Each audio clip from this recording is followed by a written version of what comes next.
Baik, selamat siang Bapak dan Ibu dosen. Salam sejahtera dan salam sehat selalu bagi kita semua. Sebelum memulai acara pembekalan dosen ini, ada baiknya kita berdoa terlebih dahulu, memohon pertolongan Tuhan. Mohon izin, saya akan memimpin doa dalam iman Kristiani. Bagi Bapak dan Ibu yang memiliki keyakinan lain, dipersilahkan untuk berdoa dengan keyakinannya masing-masing. Mari kita berdoa.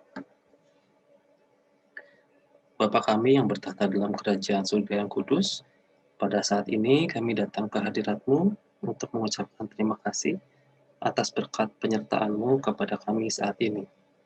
Kami masih diberikan kesempatan untuk berkumpul secara daring untuk mengikuti acara pembekalan dosen hari ini. Kami memohon penyertaan-Mu selama acara ini, agar supaya materi yang kami terima dapat kami pahami dan kami lakukan sebagai tugas dan tanggung jawab kami sebagai dosen di tengah-tengah masyarakat. Sehingga kami dapat memberikan dampak positif kepada masyarakat dan terlebih memuliakan nama-Mu. Terima kasih ya Tuhan atas segala hikmat dan berkat-Mu kepada kami. Doa yang jauh dari sempurna ini kami alaskan di dalam nama Tuhan Yesus Kristus, Tuhan dan Juru Selamat kami. Amin. Baik Bapak Ibu, untuk acara selanjutnya saya serahkan kepada Ibu Esa selaku moderator. Saya persilakan kepada Ibu Esa. Silakan Ibu. Terima kasih Pak Nyoman. Bapak Ibu yang saya hormati, terima kasih atas kehadirannya dan khususnya kehadiran narasumber kita pada siang hari ini, Bapak Ilham Hoiri. Terima kasih untuk kesempatannya kami bisa mendengarkan nantinya pemaparan dari Pak Ilham. Terutama bagaimana trik-trik dan cara-caranya untuk bisa artikel-artikel ini bisa dimuat di media massa. Bapak dan Ibu, izinkan saya untuk membacakan CV dari Bapak Ilham. Kepada Pak Andi, mohon dapat ditayangkan. Ya, kita akan mengenal Bapak Ilham Hoiri ini lahir di Bojonegoro, Jawa Timur, tanggal 2 Desember 1974. Beliau menyelesaikan pendidikan Madrasah Ibtidaiyah hingga aliyah di Jawa Timur. Kemudian Ilham lantas kuliah pada Fakultas Usuluddin di Institut Agama Islam Negeri yang sekarang berubah menjadi UIN Jakarta. Lulus sebagai sarjana terbaik IAIN tahun 1998 dengan skripsi tentang pengaruh Al-Quran terhadap perkembangan kaligrafi Arab yang kemudian diterbitkan oleh penerbit Logos Jakarta tahun 1999. Kecintaan Ilham terhadap dunia tulis-menulis itu adalah ditularkan oleh ayahnya ketika sang ayah kerap membawakan beragam buku, terutama cerita rakyat. Semua itu menumbuhkan kesenangan membaca dan menulis. Ilham kemudian mendalami seni rupa dengan mengambil program kuliah, program magister, FSRDB, kemudian lulus tahun 2002 dengan tesis yang berjudul Wacana Seni Rupa Modern Islam Indonesia tahun 70-2000. Kemudian setelah lulus, Ilham menjadi wartawan di Harian Kompas yang kemudian pernah bertugas di Yogyakarta, Palembang, kemudian di Jakarta. Liputannya banyak terkait tentang seni budaya. Tahun 2009, beliau mengikuti The International Art Journalism Institute in the Visual Art di American University, Washington, D.C. Bersama jurnalis dari 12 negara, Ilham mengunjungi galeri seni di beberapa kota di Amerika, berdiskusi dengan banyak seniman, kurator, kritikus, dan akademisi seni. Liputan bidang seni budaya memberikan kesempatan pada Ilham untuk belajar memahami kehidupan lewat bermacam ekspresi seni tradisi modern atau kontemporer. Di tengah kehidupan global yang provokatif, karya seni mengundang kita berefleksi secara jernih, demikian kata Ilham. Dari seni, Ilham kemudian lantas banyak meliput politik. Ini memberinya ruang untuk mencermati pertarungan kekuasaan tentang pemilu 2014. Ilham mempunyai banyak perhatian atas isu toleransi, termasuk kasus-kasus konflik berlatar belakang agama. Agama menyimpan sisi terang dan gelap sesuai hasrat pemeluknya. Ilham juga sempat menangani liputan Kompas Muda terkait menangkap gairah kreatif kaum muda di tanah air dan menjadi manajer Departemen Media Sosial Harian Kompas. Kini Ilham bertugas sebagai Wakil Sekretaris Redaksi dan Editor Dex Humaniora Harian Kompas.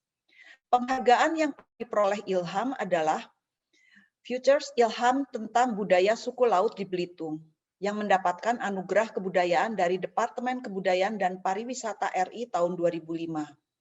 Begitu pula Futures Keindahan Pantai Belitung yang memperoleh penghargaan Sabta Pesona RI tahun 2005 pula.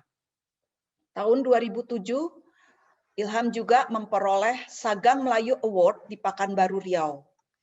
Ilham juga memperoleh Diversity Awards 2014 dari Serikat Jurnalis untuk Keberagaman atau Sejuk atas liputan-liputannya yang mendorong toleransi, perdamaian, dan penghargaan atas kemajemukan masyarakat. Tahun 2012, ia mengedit buku Oi Hongjin, Seni Mengkoleksi Karya Seni, yang diterbitkan oleh Gramedia Jakarta bersama Arif, dia menulis biografi sosial, Teten Masduki, Panglima Domba Melawan Korupsi. Di sela kerja jurnalis dan menulis, Ilham senang melukis. Dia pernah mengikuti pameran internasional seni rupa di Tehran, Iran, dan Islamabad, Lahore, Pakistan. Pada kesempatan lain juga, Ilham menjadi ko-kurator pameran retrospektif pelukis Ade Pirus, Vision, Faith, and a Journey in Indonesian Arts di Galeri Nasional Jakarta, dan juga menjadi kurator pameran di Second God of Jakarta Art Movement di Galeri Nasional Jakarta. Tahun 2011, ia juga dipercaya sebagai tim kurator untuk Jakarta Biennale, perhelatan seni rupa internasional dengan tema Maximum City, Survive or Escape di Jakarta. Saat ini Ilham memiliki keluarga kecilnya dan tinggal di Pamulang, Tangerang Selatan, Banten, dan dikaruniai oleh 2 putri. Demikian CV dari Ilham, luar biasa ya, banyak sekali ternyata kegiatannya. Dan sekarang untuk waktu dan tempat, saya persilahkan kepada Bapak Ilham untuk memaparkan materinya. Untuk sesi pertama ini silahkan Pak Ilham, waktunya 20 menit, yang kemudian nanti kita lanjutkan dengan tanya jawab. Silahkan Pak Ilham. Iya, terima kasih Mbak Arisa Pandanwangi. Mbak Arisa adalah teman saya waktu saya ambil program magister di seni rupa ITB. Dan kebetulan tempat saya kos itu berdekatan dengan rumah orang tua Mbak Isa ya, di Taman Sari. Terima kasih untuk para sivitas akademika di Universitas Maranatha. Ada Pak Nyoman, ada Pak Andi, ada Bu Isabella, dan kawan-kawan. Terima kasih atas undangannya sehingga kita bisa bertemu siang ini. Seperti tadi disampaikan oleh Mbak Isa, kali ini saya akan membagi pertemuan kita dalam 2 sesi ya. Sesi yang pertama saya akan bercerita secara sekilas tentang apa saja sih tulisan-tulisan, jenis-jenisnya, bentuknya, dan pengertiannya yang sering tampil di media massa. Dan kemudian pada sesi selanjutnya saya akan lebih detail tentang bagaimana cara menulis seni dan desain di media massa. Oke, pada slide berikutnya kita akan melihat wajah koran. Slide berikutnya, silakan. Di wajah koran, ini wajah koran Kompas. Saya mohon maaf karena saya akan memperkenalkan Kompas daripada saya memperkenalkan media lain yang tidak terlalu saya kenal. Saya memperkenalkan Kompas di mana saya bekerja sejak tahun 2003 ya sampai sekarang. Ini adalah wajah koran dan kita akan nanti melihat apa saja yang tampil di dalamnya. Dan koran ini sekarang bermetamorfose ya, bertransformasi. Pada slide berikutnya kita lihat menjadi digital. Jadi sekarang kayak koran Kompas tidak hanya disajikan dalam bentuk cetak, print, tetapi juga disajikan dalam bentuk digital. Dan di dalam digital itu kita juga menemukan apa yang disebut sebagai e-paper ya, electronic paper. Jadi koran bisa dibaca sebagai koran di ruang digital. Jadi kalau misalnya teman-teman sedang bepergian di negara lain dan tidak mendapatkan koran secara fisik, maka bisa melihat koran secara digital. Kemudian di slide berikutnya kita melihat wajah koran tapi dalam bentuk digital yang sering kita kenal, yaitu portal online ya. Ini adalah berita-berita yang tidak tampil di koran tetapi ditampilkan di dalam portal online. Ini adalah portal online Kompas yang sekarang sedang dirintis sebagai portal online berbayar ya. Kemudian di bawahnya kita melihat secara sekilas ada portal online yang lain yaitu kompas.com. Silahkan slide berikutnya. Kemudian ada detik.com di slide berikutnya. Ada Tempo di slide berikutnya. Jadi itu beberapa media yang barangkali suka dibaca teman-teman. Di luar itu kita juga menemukan banyak sekali media sosial. Pada slide berikutnya kita akan melihat apa saja sih jenis tulisan yang sering muncul di media cetak. Ini jenis-jenisnya. Ada yang disebut sebagai hard news, yaitu berita langsung ya, bisa hard news, bisa straight news. Ada soft news, kemudian ada berita feature, berita yang bertutur, kemudian ada tajuk, ada kolom, dan ada opini. Pada slide berikutnya kita akan melihat di sebelah kanan bawah itu yang ada tulisan hard news itu adalah hard news, berita langsung. Sementara yang di sebelah kirinya itu adalah feature. Jika yang di hard news bercerita tentang debat, maka di feature-nya itu bercerita tentang apa yang terjadi di balik debat. Pada slide berikutnya kita akan melihat opini. Nah, ini adalah berita halaman di koran yang di dalamnya adalah opini tulisan dari penulis luar. Dan kemudian di sebelah kirinya itu adalah tajuk. Tajuk itu tulisan yang dibikin oleh redaksi, biasanya berisi kebijakan redaksi tentang isu-isu tertentu. Kemudian pada slide berikutnya kita melihat apa yang disebut sebagai kolom ya. Nah, ini kolom, ini tulisan Mas Yudi Latif beberapa tahun yang lalu. Dan kemudian kita juga mengenal soft news di bawahnya, di slide bawahnya. Ini adalah soft news. Kadang-kadang beritanya tidak terlalu penting buat sebagian orang, tetapi menarik untuk dibaca. Ini misalnya Isyana Syarahwati. Isyana susah senyum saja diberitakan ya. Padahal mungkin ada masyarakat yang tidak hanya susah senyum, tetapi susah mendapatkan nafkah, susah mencari beras, dan lain sebagainya. Tapi itulah, di dalam kehidupan kadang-kadang kita tidak hanya membutuhkan yang penting, tapi juga membutuhkan yang menarik dan menghibur. Kemudian pada slide berikutnya saya akan memperkenalkan secara sekilas. Kabar itu dari bahasa Arab ya. Khobar itu.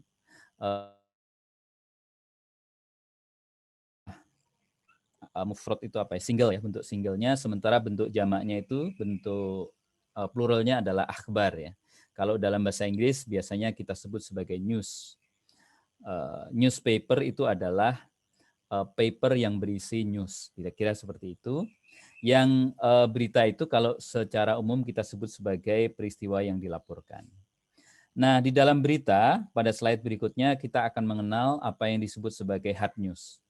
Hard news itu adalah reportase dasar.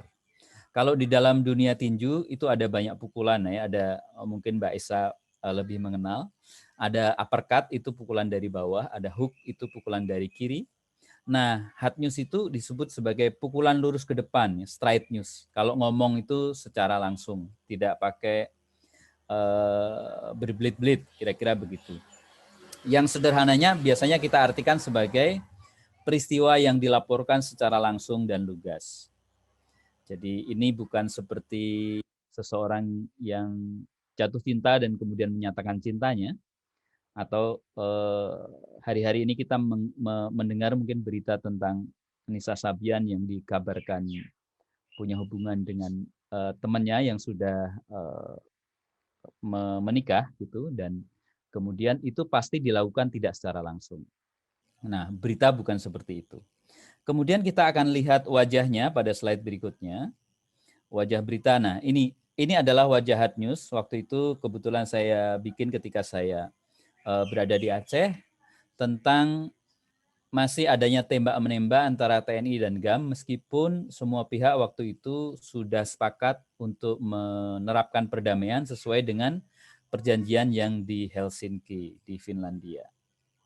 Kemudian wujud berita juga bisa kita lihat pada slide berikutnya. Ini adalah berita digital di Kompas ID. Pada slide berikutnya kita melihat berita Hard News di detik.com tentang Bu Risma, waktu itu dia masih di Surabaya. Dan kemudian pada slide berikutnya kita juga melihat berita yang lain. Ini adalah berita. Sama halnya pada slide berikutnya kita melihat berita Tempo ya, tentang reklamasi. Itu semua adalah hard news yang ada di cetak maupun di digital. Nah, di atas hard news ada yang disebut sebagai soft news. Pada slide berikutnya kita akan mendefinisikan apa itu soft news, yaitu reportase yang lanjutannya, reportase media. Silahkan slide berikutnya. Reportase media, nah nanti kita akan berlatih untuk menulis soft news. Bisa juga disebut sebagai feature ya, yaitu cerita yang dituturkan. Misalnya pagi ini hujan dan kemudian udaranya dingin. Nah, kira-kira seperti itu. Sementara kalau hard news, kita hanya menyebutkan pagi ini hujan. Nanti kita akan bahas lebih lanjut, tapi kira-kira karakternya feature itu biasanya adalah mendalam, kreatif, subjektif, dan naratif. Mendalam dalam pengertian tidak hanya sekilas, tapi kita ungkap sampai ke dalam-dalamnya. Kreatif dalam arti angle-nya, pendekatannya itu lebih segar. Subjektif karena basis pengamatannya adalah dari kacamata penulis. Naratif karena dia bertutur atau bercerita. Lebih detail di bagian slide berikutnya tentang ciri-ciri feature, dan nanti ini akan kita pelajari lebih rinci pada sesi berikutnya. Ini ciri-cirinya untuk kita kenali saja. Dan kemudian pada slide berikutnya kita akan melihat contoh feature yang tampil di koran. Ini ketika saya mendatangi Festival Laskar Pelangi ya di Belitung. Kita tahu bahwa di sana ada Andrea Hirata, seorang pemuda yang kemudian membuat cerita tentang sekolah yang menarik sekali dan akhirnya menjadi sarana ya publik untuk lebih mengenal tentang Belitung. Novelnya Laskar Pelangi booming, dibikin film dan kemudian akhirnya menjadikan Belitung terkenal seperti sekarang. Kira-kira itu pengenalan tentang bentuk-bentuk berita yang ada di koran. Terima kasih, silakan Mbak Isa.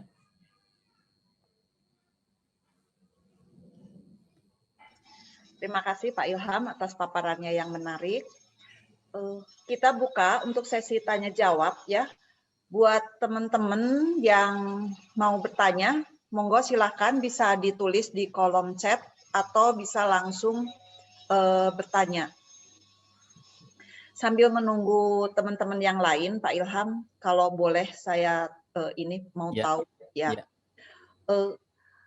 Ada beberapa cara proses untuk mengirimkan ke artikel ke Kompas. Kalau di Kompas itu apakah prosedurnya itu kita mengirimkan press release atau kita menuliskan sampai selesai kemudian dikirimkan, terus kita memilih kolom yang memilih untuk artikel yang bagian mana atau ditentukan oleh pihak redaksinya?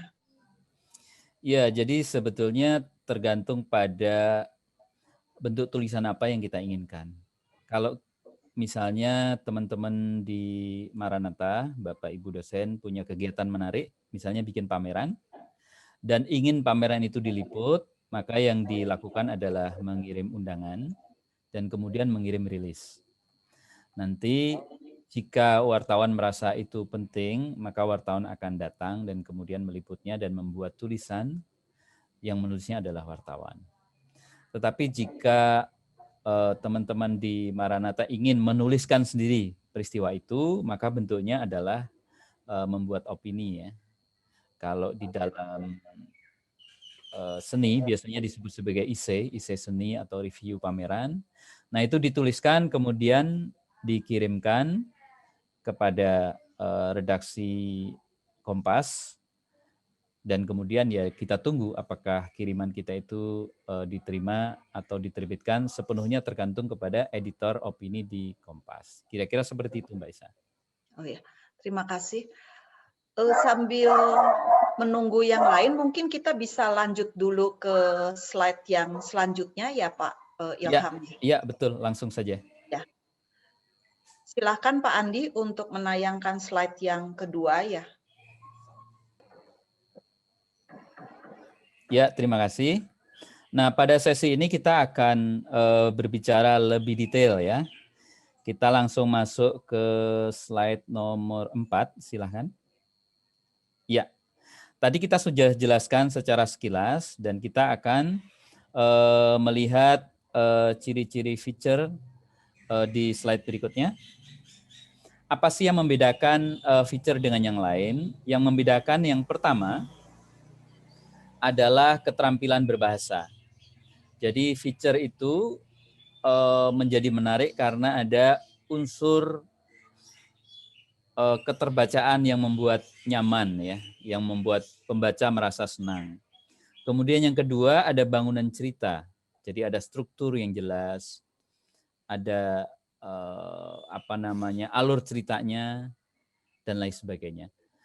Nanti kita akan bahas lebih detail. Kita akan langsung masuk lagi ke slide berikutnya dan kita akan langsung melihat contoh-contohnya.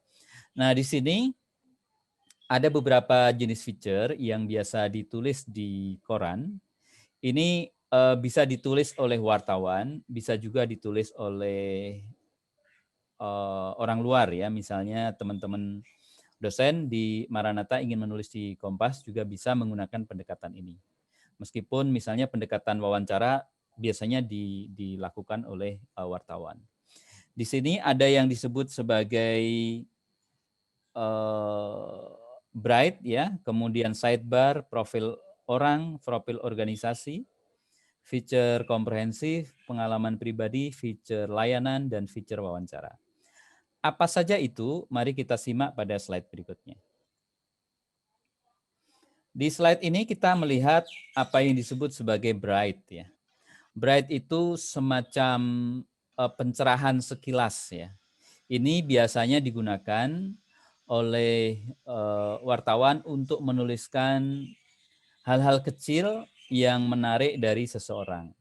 Misalnya waktu itu sebelum Pak Barli meninggal, saya bikin tulisan tentang bagaimana usaha Pak Barli untuk cuci darah. Dan kemudian di sebelah kanan itu Mas Butet Ketarajasa yang sangat sibuk untuk memenuhi pentas-pentas monolog dan teater, terutama teater gandrik, tetapi dia juga berusaha untuk tetap melukis karena dulu kuliahnya adalah jurusan seni rupa. Ini disebut sebagai bright ya. Jadi misalnya di sekarang pelukis di Bandung siapa ya? Misalnya Pak Tisna. Pak Tisna sedang bikin pameran di gedung yang selama ini nggak terpakai, maka wartawan atau penulis bisa menjelaskan secara sekilas tentang hal-hal itu. Pada slide berikutnya saya juga pernah membuat jenis ini ketika saya berkunjung ke rumahnya Mas Hardi dan kemudian saya bercerita tentang rumahnya. Ini termasuk jenis bright. Jadi yang kita ulik itu bukan sisi yang berat, tetapi sisi human interest-nya ya, sisi yang menarik. Kemudian pada slide berikutnya ada jenis tulisan yang disebut sebagai sidebar. Sidebar itu biasanya jenis tulisan feature yang ditampilkan di halaman pertama di surat kabar. Ini ketika tahun 2019 ya, sebelum pandemi, saya mendapatkan tugas untuk meliput Venice Biennale di Venesia di Italia, kemudian saya menuliskannya untuk koran Kompas.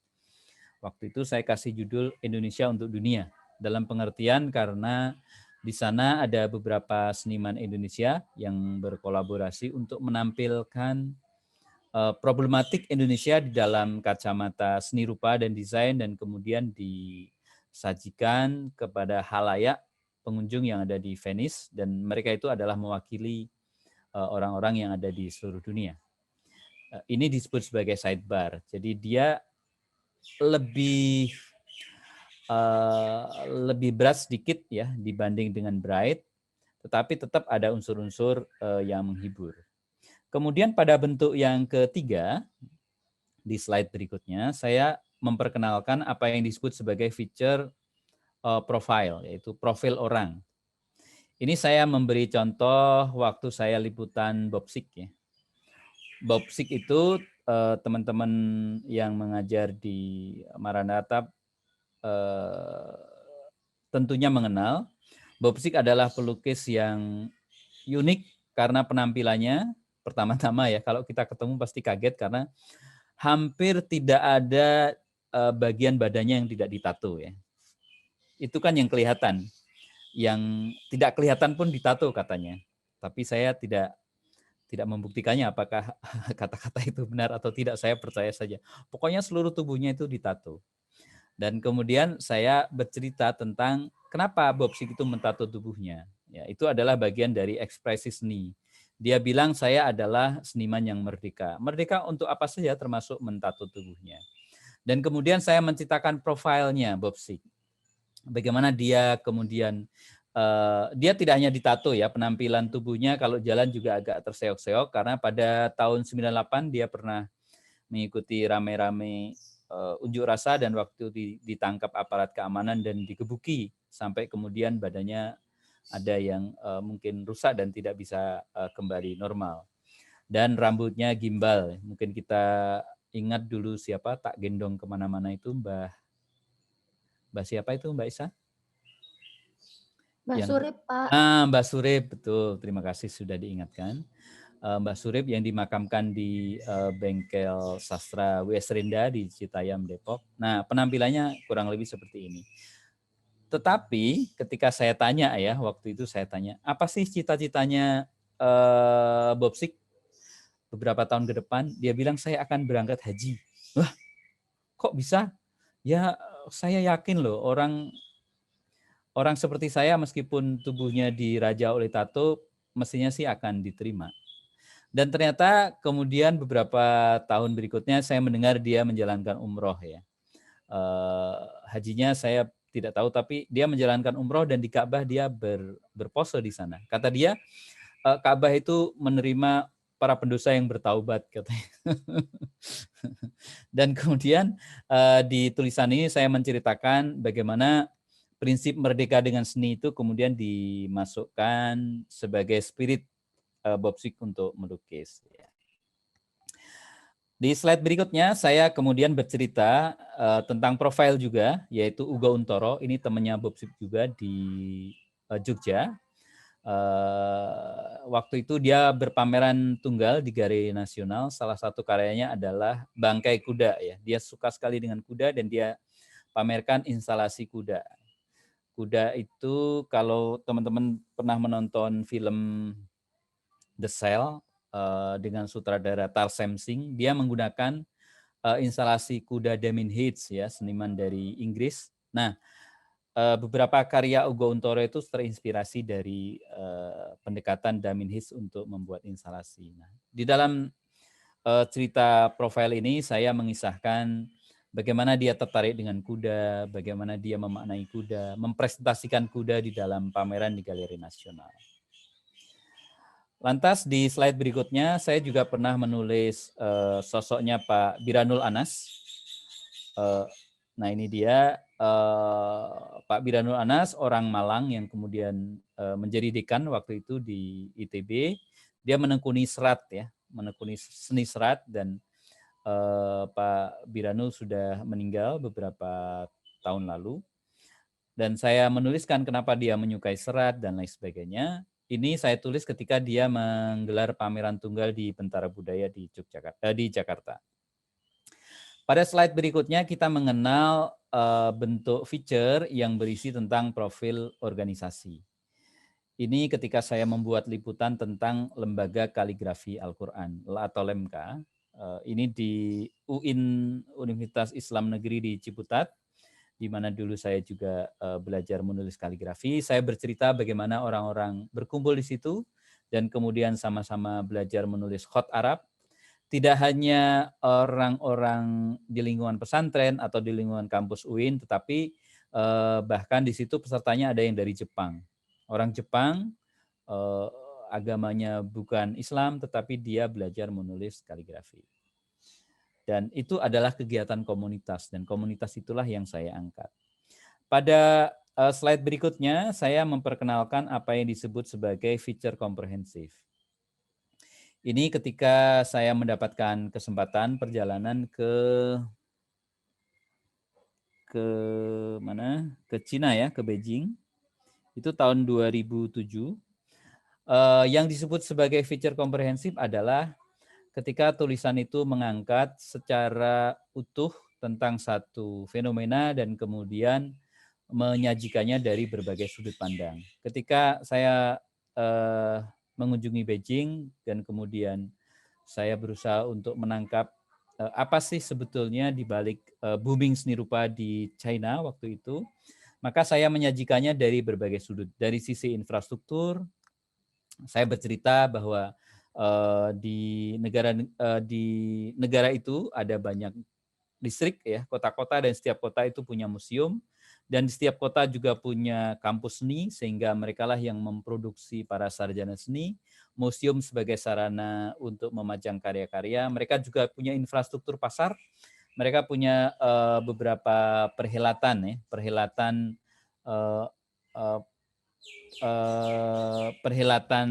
pasar ya, seperti art fair gitu, tetapi ada juga perhelatan bienal dan lain sebagainya yang membuat orang-orang lain datang untuk melihat seni rupa yang ada di Cina. Dan kemudian saya kasih judul Belajarlah ke Negeri Cina. Ini mengacu kepada jargon klasik dari Arab ya, utlubul ilma walau bisin. Dan pada slide berikutnya saya tidak hanya menangkap fenomena yang ada di galeri, tapi kemudian saya juga berkunjung ke satu daerah yang disebut sebagai Tasense ya. Tasense itu ada di wilayah selatan agak ke timur di Beijing. Dulu itu adalah kawasan bekas sarana militer ya.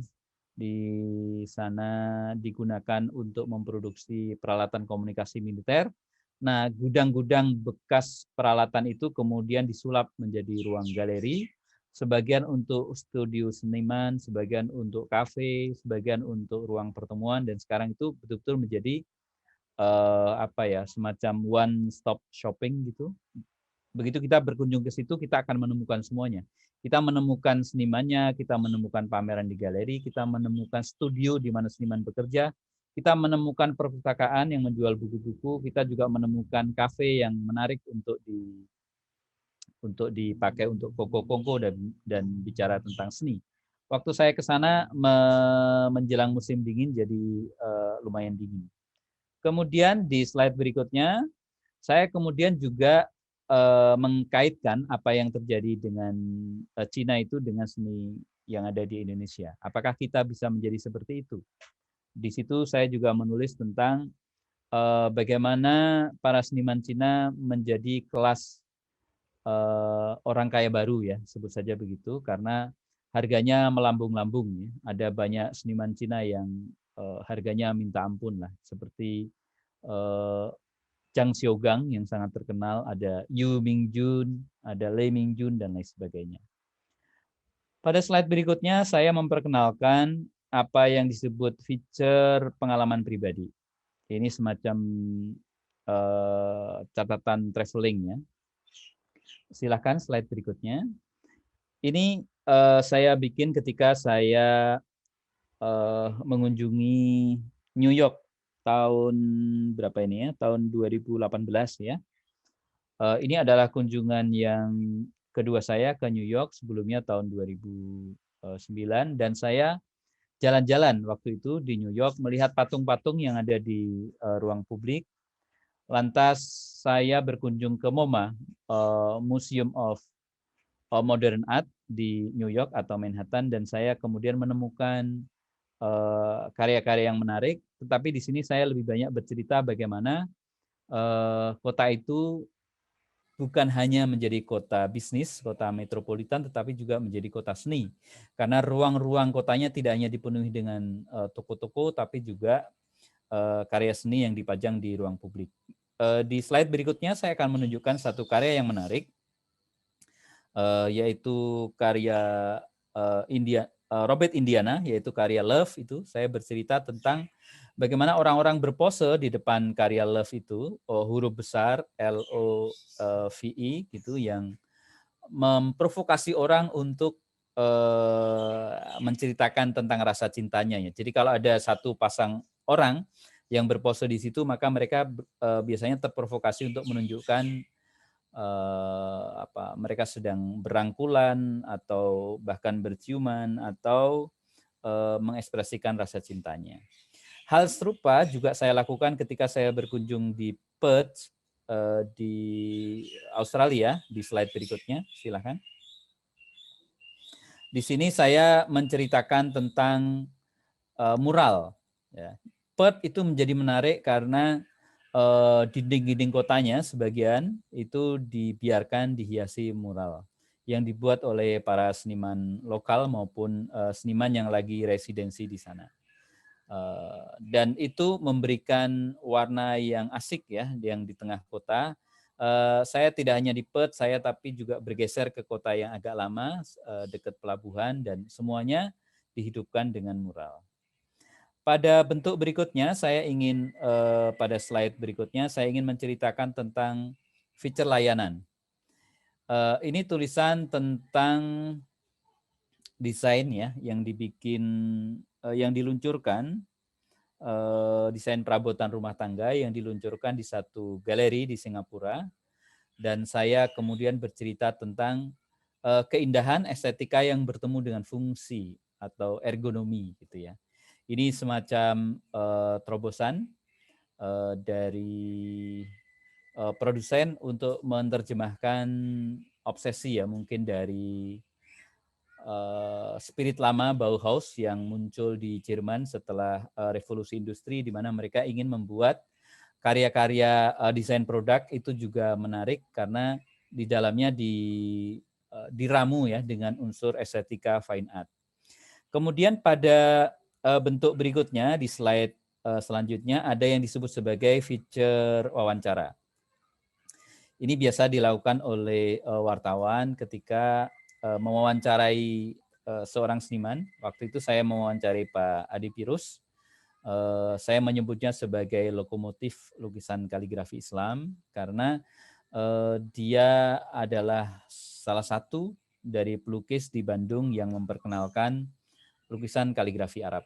Selain Pak Sadali, kemudian Pak Abaidi Subarna, dan beberapa yang lain. Di sini tulisannya tidak hanya berisi narasi, tetapi juga tanya jawab. Ya. Dan kemudian di slide berikutnya saya tampilkan juga data lengkap Pak Pirus sehingga masyarakat menjadi lebih paham.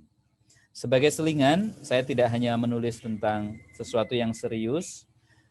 Sebelumnya saya juga menulis di slide berikutnya tentang seorang artis waktu itu, namanya Dian Sastro. Waktu itu dia baru saja lulus dari Filsafat UI dan skripsinya tentang kecantikan. Jadi apa itu kecantikan versi produk-produk kecantikan yang ada di Indonesia. Ini juga bagian dari feature ya. Nah, selain itu saya akan memberikan contoh pada slide berikutnya beberapa bentuk-bentuk tulisan yang lain yang didasarkan pada apa yang tampak ya. Silahkan slide berikutnya. Di situ saya bercerita tentang laporan pameran, jadi saya datang ke pameran kemudian melaporkan. Kemudian obituari, ini catatan tentang seniman yang meninggal. Kemudian catatan tentang fenomena, fashion show, laporan akhir tahun, desain, arsitektur, kemudian dari lomba, dan kemudian dari galeri virtual. Kita lihat sekilas satu persatu pada slide berikutnya. Ketika saya mengunjungi pameran di Nadi Galeri waktu itu, pameran dan peluncuran buku tentang mencari seni rupa kontemporer di Indonesia. Maka isinya ya tentang pameran itu dan tentang bukunya. Pada slide berikutnya, kemudian saya bercerita tentang Pak Barli yang meninggal, bagaimana perannya, dan terutama pada era sebelum kemerdekaan dia bergabung dengan pelukis-pelukis yang lain seperti Avandi untuk membuat kelompok yang berusaha untuk menekankan nasionalisme dalam karya seni. Dan pada slide berikutnya kemudian saya berusaha untuk membaca fenomena, ya, feature yang membaca fenomena tentang kenapa mesti kaligrafi Arab untuk mengekspresikan aspirasi seniman-seniman Islam di Indonesia. Dan kemudian pada slide berikutnya saya membuat catatan tentang laporan akhir tahun. Biasanya ini bercerita apa sih yang menonjol pada tahun itu dan apa yang harus dicatat.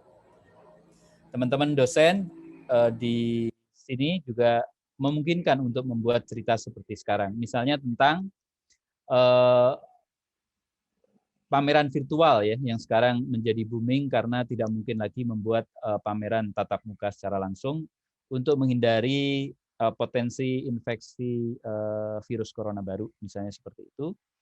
Dan pada slide berikutnya saya juga membuat laporan dari lomba ya. Ini adalah lomba desain sepeda yang digelar di ITB pada waktu itu dan bekerja sama dengan Polygon ya, dan kemudian saya menuliskan bagaimana proses mendesainnya. Lantas pada slide berikutnya saya juga membuat tulisan tentang fashion show yang saya kasih judul Hitam Itu Indah. Kemudian di slide berikutnya tentang desain rumah ya. Waktu itu saya berkunjung ke Pak Oi Hong Jin di Magelang dan bercerita tentang bagaimana dia menjadikan rumahnya sebagai museum untuk memajang karya-karya koleksinya, karya-karya seni. Kemudian di slide berikutnya ada juga saya pernah menuliskan tentang galeri virtual ya. Jadi tulisan ini basisnya adalah karya-karya yang dipajang di Facebook pada waktu itu. Kemudian saya kasih judul The Art of Facebook. Nah, kemudian pertanyaannya dari mana saja saya menulis, data-datanya diambil dari mana? Slide berikutnya ini menceritakan sumber penulisan. Ini adalah sumber-sumbernya. Di slide berikutnya bisa lebih detail bahwa sumber penulisan dari pengamatan lapangan. Jadi teman-teman dosen di sini bisa datang ke pameran dan kemudian menceritakan ke pameran itu, atau berkunjung ke rumah seniman dan kemudian menceritakan. Kita menangkap apa yang kita lihat, apa yang kita dengar, dan apa yang kita rasakan, itu adalah data yang kita kumpulkan. Bisa juga data yang kedua di slide berikutnya berasal dari penelitian. Kita ngubek-ngubek di perpustakaan, atau sekarang bisa mudah ya lewat PDF, electronic book, kita cari di internet juga bisa. Kemudian yang ketiga, kita melakukan wawancara, seperti kita wawancara Pak Jokowi misalnya. Itu artinya kita wawancara seniman atau desainer yang ingin kita tulis. Kemudian yang keempat, slide berikutnya, data juga kita kumpulkan dari pendapat ahli ya. Tadi misalnya ketika saya bercerita tentang sastra, maka saya bisa minta pendapat Rendra, atau bisa minta pendapat Zawawi Imron dan lain sebagainya. Dan pada slide berikutnya adalah kita terlibat dalam peristiwa. Ketika kita meliput misalnya ada happening art atau performance arts, maka kita datang ke acara itu dan kita menyaksikannya. Dan bisa juga sumber pada slide berikutnya adalah lini masa. Lini masa apa yang ada di media sosial ya. Ini saya kasih contoh. Ini adalah akun Instagram saya di mana saya memajang karya yang kemarin dipamerkan di Bentara Budaya. Dan ini adalah data yang bisa diambil teman-teman, bapak-bapak dan ibu-ibu di Maranatha untuk dijadikan sebagai bahan-bahan tulisan. Jadi kalau pada musim pandemi ini, maka pendekatan pengumpulan data via media sosial ini berperan sangat penting. Lantas bagaimana kalau kita sudah mendapatkan data? Pada slide berikutnya saya akan menjelaskan tentang proses penulisan. Kita menyusun gagasan, melaporkan, mengorganisasi, membuat konsep, dan kemudian memperbaiki. Bagaimana caranya? Kita akan lihat slide berikutnya. Gagasan kita susun di awal sebaiknya ya, ini menjadi problem di sebagian penulis, terutama mereka yang tidak setiap hari menulis, yaitu kita memulai dari mana. Nah, pertanyaan ini kita jawab dengan kita mulai dengan menyusun gagasan. Jadi misalnya kemarin Pak Tisna membuat karya seni kincir air ya di satu daerah di pinggiran di Bandung. Itu adalah karya instalasi lingkungan. Maka kita harus menyusun gagasan. Apa sih yang kita ingin tulis dari karya Pak Tisna itu? Kita fokus pada gagasan itu, dan kemudian misalnya kita hubungkan dengan lingkungan. Jadi karya seni itu kita tarik dalam konteks menjaga lingkungan, kebersihan lingkungan, mengelola air sendiri, dan lain sebagainya. Dan kemudian pada slide berikutnya, ketika kita sudah datang ke sana, kita mengumpulkan data, kemudian kita laporkan. Jadi kita catat saja apa yang kita punya, kita catat secara lengkap gitu. Misalnya tadi cerita tentang karya Pak Tisna Sanjaya, maka kita catat apa yang dia lakukan, bagaimana dia berkolaborasi dengan arsitektur, bagaimana dia membuat kincir air, kemudian kincir itu mengalirkan air ke atas, air itu diolah untuk menjadi menyiram tanaman, dan kemudian diolah lagi menjadi air minum, dan lain sebagainya. Setelah semua itu kita catat, pada slide berikutnya kita masuk ke apa yang disebut sebagai organizing. Kita organisasi tulisan itu. Kita organisasi dalam pengertian mana ini yang menjadi pokok persoalan, mana ini yang menjadi argumentasinya. Kemudian mana ini yang menjadi data pendukung. Kemudian mana ini yang bagian dari deskripsi dan lain sebagainya. Jadi organisasinya kita urutkan sesuai dengan bayangan kita nanti alur tulisannya itu seperti apa. Dan setelah itu pada slide berikutnya kita masuk pada fase membuat draft. Ya. Jadi data dikumpulkan, kemudian kita reka-reka alurnya, dan kemudian kita membuat draft. Kita mulai menulis. Nah, ini juga menjadi tantangan buat sebagian penulis. Dari mana kita mulai menulis? Biasanya orang akan bisa stuck ya, terhambat menulisnya ketika dia sangat terobsesi untuk membuat lead. Lead itu kalimat pembuka yang bagus. Kalau saran saya, jangan ribut dengan itu. Kita bikin saja lead sementara. Lead sementara misalnya tadi cerita tentang fenomena lingkungan dan karya seni, maka kita bisa kasih lead-nya tentang tidak hanya aktivis seni, tidak hanya aktivis lingkungan yang sibuk berjibaku untuk menyelamat lingkungan, tetapi ada juga seniman yang masuk dalam perjuangan itu. Salah satunya adalah Tisna Sanjaya. Dan itu bisa dilihat dari karyanya di satu kawasan di sungai di pinggiran Bandung. Nah, kita bisa masuk dari situ, kemudian kita bisa bercerita tentang karya seninya, kita bisa mendeskripsikan bagaimana pola kerja karya seni itu, dan lain sebagainya. Dan pada fase di slide berikutnya yang paling penting adalah setelah tulisan itu kelar, PR berikutnya adalah mengedit, yaitu memperbaiki. Kita cek lagi apakah susunannya ini benar, apa yang di atas, yang di bawah, dan lain sebagainya. Dulu Ketika awal-awal saya menjadi wartawan, saya dilatih menggunakan mesin ketik. Jadi bunyinya ketok-ketok itu.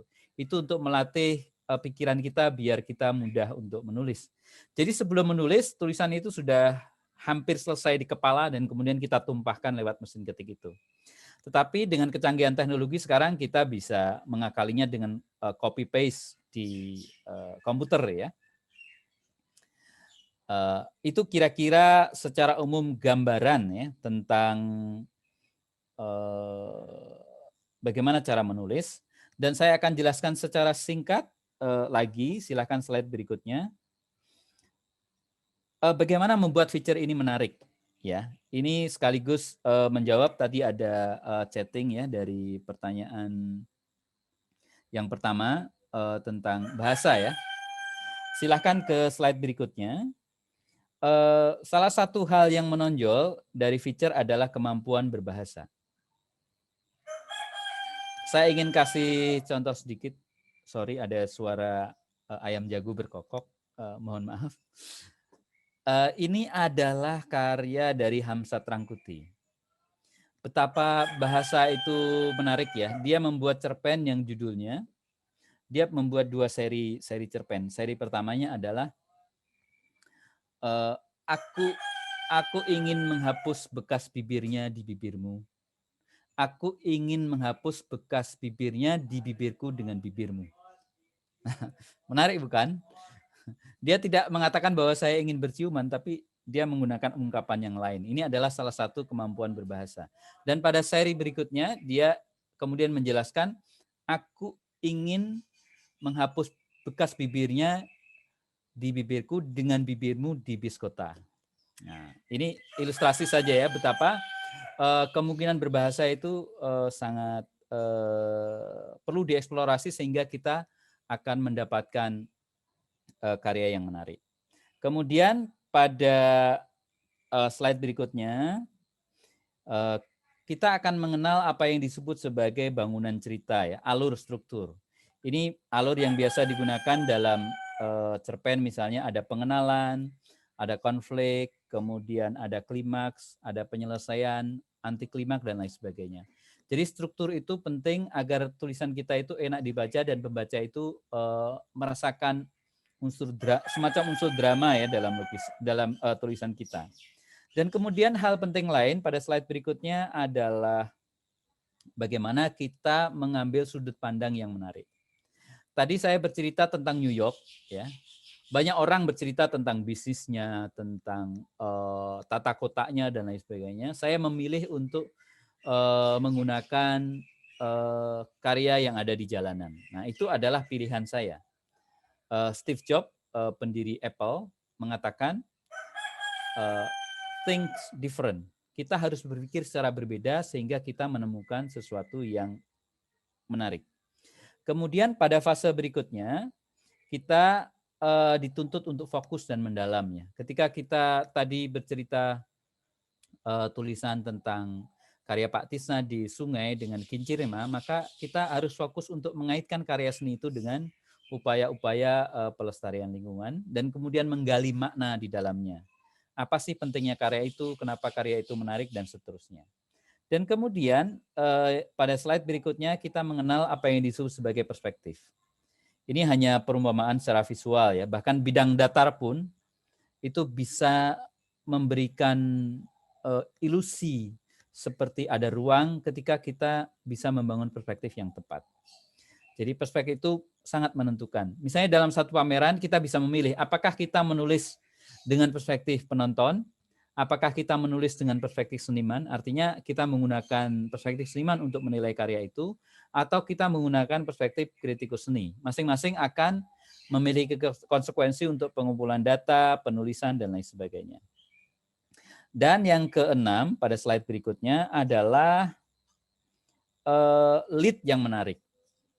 Ini saya kasih contoh agak ekstrim ya. Ini adalah berita di satu koran.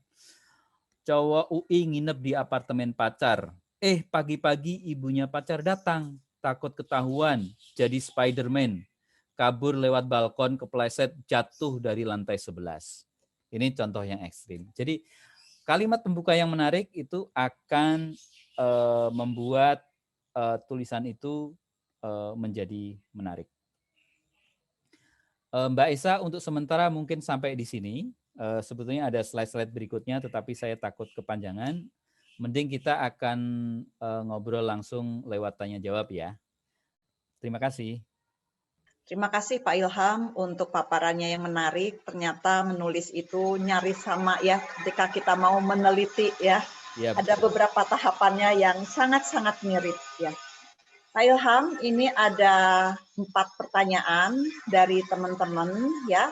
Saya bacakan untuk yang pertama, ini dari Ibu Dewi Isma Aryani. Siang Pak Ilham, saya mau bertanya tentang ketentuan penggunaan bahasa untuk artikel di media massa. Apakah harus formal, casual, atau ada ketentuan khusus dalam pemilihan diksi yang digunakan? Mohon sarannya. Terima kasih. Silakan Pak Ilham untuk dijawab satu-satu. Ya, langsung ya. Terima kasih Mbak Dewi Isma. Jadi bahasa yang kita gunakan tergantung dari bentuk tulisan yang kita inginkan.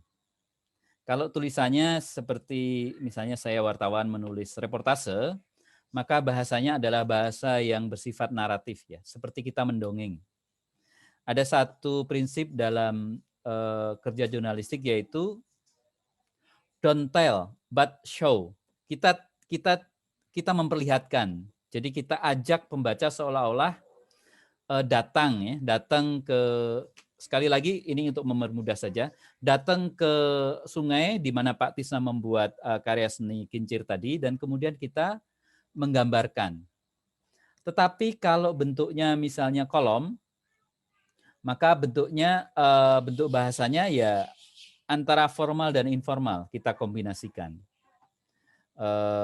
Misalnya isei seni dari siapa ya, dari Pak Jim Supangkat misalnya menulis di Kompas tentang apakah paradigma seni rupa di Indonesia itu perjuangan atau pasar, maka itu bentuknya adalah semi populer. Ada unsur populernya tetapi ada unsur formal. Misalnya dia menjelaskan pengertian tentang paradigma, dia merujuk kepada referensi tentang paradigma, merujuk pada sejarah seni rupa di Indonesia dan lain sebagainya. Itu bentuknya semi populer. Tetapi kalau kita kemudian mengincar tulisan apa ya, misalnya kalau misalnya teman-teman punya portal online yang ada di kampus dan ingin menceritakan kisah humanis, human interest, maka bentuknya bisa menjadi sangat lebih fleksibel. Misalnya seperti saya tadi, senyum Isana bikin insomnia misalnya gitu. Jadi ceritanya sangat rileks, sangat fleksibel. Dan semakin renyah kita bertutur membuat tulisan, maka tulisan itu akan semakin enak dibaca. Jadi kalau di media massa, usahakan bahasanya itu tidak terlalu kaku, tidak terlalu formal. Misalnya kata dalam rangka itu sebaiknya disimpan di laci saja. Dalam rangka atau kata-kata yang terlalu kaku ya. Jadi senyaman mungkin, dan ada satu kata kunci. Ketika kita selesai menulis, kita baca tulisan itu. Kalau kita mendengarnya sebagai penulis itu nyaman, maka tulisan itu udah enak. Atau kita mengajak misalnya suami kita atau istri kita untuk mendengar tulisan yang kita baca, kalau dia merasa nyaman, ya itu tulisan itu bahasanya enak. Tapi kalau dia merasa, oh tulisan ini tidak enak, perlu dipoles lagi, maka ya kita poles. Kira-kira jawabannya seperti itu, Mbak Dewi. Terima kasih atas pertanyaannya. Terima kasih Pak Ilham. Puas ya Bu Isma? Puas Bu, terima kasih. Ya. Selanjutnya ada pertanyaan dari teman kita Ibu Berti Alia Bahaduri. Siang Pak Ilham, bagaimana tata cara penulisan referensi dalam artikel? Pertanyaan kedua, apakah boleh menyertakan ilustrasi atau gambar karya pribadi untuk artikel? Silakan Pak Ilham. Terima kasih Mbak Berti. Referensi dalam penulisan artikel di media massa tentu saja itu diperbolehkan, bahkan dianggap penting. Kalau kita menulis tesis, skripsi, atau disertasi, biasanya referensinya di footnote ya, atau endnote di bagian bawah lengkap ya, nama penulis, judul buku, penerbit, tahun terbitan, lokasi penerbitan. Maka kalau di dalam media massa biasanya, katakanlah kita ingin mengutip Pak Yasraf ya, dunia yang dilipat. Maka cara menulisnya adalah Yasraf Amir Piliang, dunia yang dilipat, tahun. Dan itu berada di dalam tanda kurung. Seperti itu. Jadi dibikin referensinya mudah dibaca, tetapi tidak terlalu mengganggu tampilan secara keseluruhan. Bisa juga misalnya kata Pak Yasraf, kemudian dalam kurung dunia yang dilipat tahun 99, misalnya seperti itu. Kemudian apakah boleh menyertakan ilustrasi gambar karya pribadi untuk artikel? Tentu saja boleh. Tetapi kalau untuk media cetak, dalam hal ini koran, tentu akan mempertimbangkan space ya, ruang yang tersedia di koran itu. Kalau ruangnya tersedia, maka gambar itu akan dimasukkan dan kemudian biasanya dikasih keterangan gambar ini siapa fotografernya, sumbernya dari mana, dan lain sebagainya. Itu wajib biar tidak ada soal dengan plagiasi atau copyright dan lain sebagainya. Tetapi yang lebih leluasa sebetulnya adalah ketika tulisan itu diterbitkan di media online ya. Maka kita bisa menempatkan foto yang banyak, bahkan juga kita bisa melengkapinya dengan video atau podcast atau suara. Kira-kira jawabannya seperti itu Mbak Berti, terima kasih. Ya, terima kasih Pak Ilham. Bu Berti ada lagi yang mau tanyakan? Itu jadi referensinya di dalam artikel ya Pak, bukan di buangan setelahnya seperti penulisan jurnal gitu di ya? Di dalam artikel dan dikasih tanda kurung biasanya Bu. Oh ya, terima kasih Pak. Sama-sama. Ya, terima kasih Pak Ilham. Ini Pak Ilham ini waktu sama-sama kita kuliah nih kalau nulis tuh daftar pustakanya dulu saya ingat sekali sampai 50 untuk satu tulisan itu, aduh luar biasa sekali. Saya sampai nanya ini gimana baca bukunya sampai satu tulisan aja 50 daftar pustakanya. Ya Pak Ilham, ini ada pertanyaan ketiga dari teman kita Ibu Erika Ernawan. Halo Pak Ilham, saya penasaran dengan Kompasiana. Beberapa tahun terakhir, banyak penulis yang menggunakan platform ini untuk mengulas karya-karya atau kegiatan seni rupa. Apakah untuk menggunakan platform ini khusus untuk para jurnalis atau penulis umum lepasan juga bisa? Bisakah dipakai untuk mengulas kegiatan intern di kampus Maranatha? Terima kasih. Silakan Pak. Terima kasih Mbak Erika. Jadi Kompasiana itu dulunya adalah semacam blog ya, blog untuk para wartawan menulis di luar tulisan-tulisan yang diterbitkan di koran pada waktu itu. Tetapi kemudian berubah, Kompasiana kemudian dibuka untuk umum. Jadi siapapun bisa menulis di situ. Caranya dengan login, kemudian register, mendaftar, dan kemudian membuat akun. Pembuatan akun biasanya dilakukan dengan menaruh foto, kemudian memberikan sedikit curriculum vitae ya, CV, dan biasanya juga ada alamat email dan kontak yang bisa dihubungi.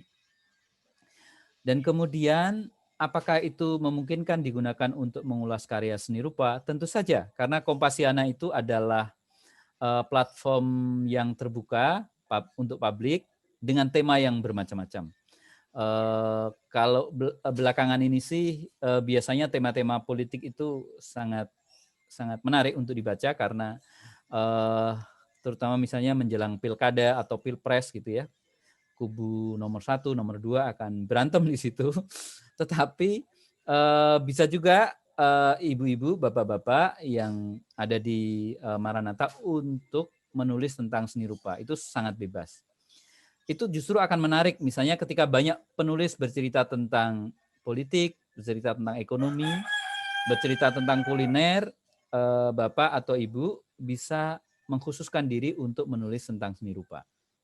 Itu tentu akan menjadi semacam fokus dan daya tarik dari tulisan-tulisan yang disampaikan.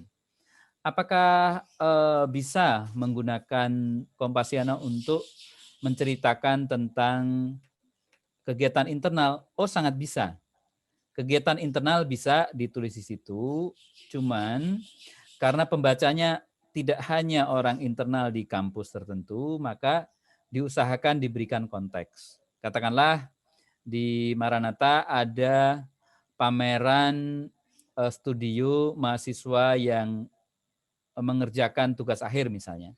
Kita bisa menulis, dosen bisa menulis tentang karya itu, tetapi diusahakan agar karya itu juga diberikan konteks dalam landscape ya, dalam peta seni rupa di Indonesia secara umum, sehingga publik juga merasakan bahwa tulisan itu tidak hanya untuk dibaca kalangan kampus, tetapi juga dibaca publik secara umum. Katakanlah karya itu bercerita tentang hoax ya, misalnya ada instalasi seni bercerita tentang hoax yang menyesatkan, maka kita bisa membahasnya dari sudut pandang berapa banyak sih hoax yang bertebaran di media massa dan siapa sih produsennya, dan kemudian kita bisa mengutip laporan-laporan penelitian tentang hoax itu, sehingga tulisan itu tidak hanya bercerita tentang instalasi tentang hoax, tapi juga bercerita sebagai fenomena hoax secara keseluruhan dan bagaimana kita menangkalnya.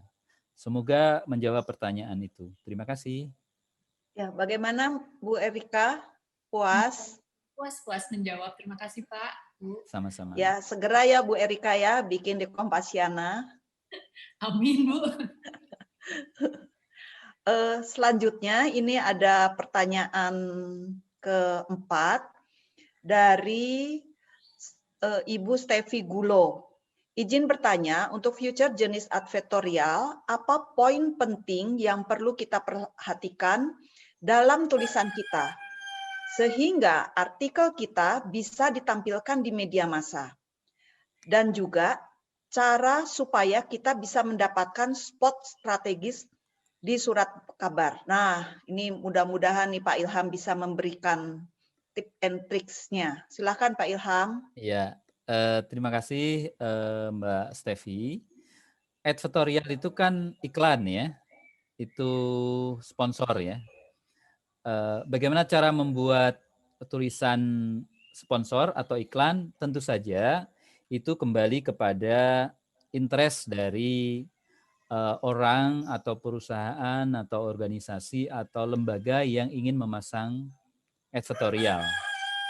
Jadi misalnya Universitas Maranatha membuat desain kursi yang ramah lingkungan misalnya, dan ingin mempromosikan itu di koran atau media online, maka tergantung yang ingin ditonjolkan yang bagian mana. Kalau kita ingin menonjolkan bahwa dengan kursi ini, misalnya kursi itu adalah dibuat dari material daur ulang, maka penekanannya adalah pada penyelamatan lingkungan. Kita tidak lagi menebang pohon yang sudah habis, hutan-hutan gundul dan banjir, maka kita membuat